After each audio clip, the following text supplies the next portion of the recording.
You may be tempted to try and avoid using the brakes as much as possible, but there are two separate and equally important uses for the brakes in a rally car. The most obvious use is to slow down to a speed at which the car can take the next corner without crashing.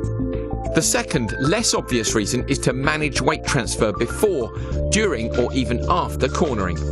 Applying the brakes transfers more of the weight of the car over the front wheels, pressing the tyres against the road, giving them increased grip. The trade-off is that the rear tyres have less of the car's weight applied to them, resulting in less grip. Slowing the car down should only be done while the car is moving in a straight line. All four wheels don't need to be pointing forward, but the direction of travel should be as straight as possible. You should apply the maximum braking force without the front wheels locking. Depending on the corner you're approaching, you may need to partially lock the rear wheels to induce oversteer. Judging braking points correctly allows you to brake smoothly and continuously until the turn-in point, where you can release the brake and turn for the corner. Releasing the brake at the turn-in point means that the weight will have already been transferred to the front wheels when you turn, giving increased traction. You must always take the characteristics of the car and the road into account when braking. As well as the level of grip and characteristics of the road, many other factors can affect weight transfer. This can load or unload each tyre, affecting the amount of grip available and the distance required to slow down. Some examples are as follows.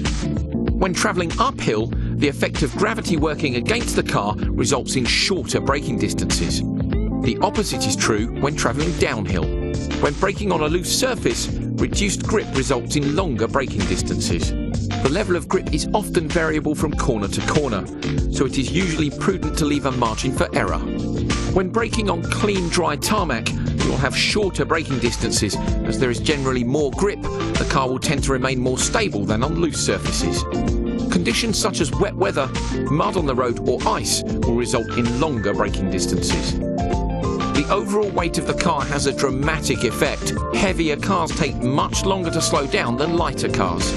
If the wheels are inadvertently locking during braking, the wheels will slide across the surface rather than slowing the car down. So remember, use the brakes to slow the car down to a speed at which it can take the next corner without crashing, and to manage weight transfer before, during or after cornering.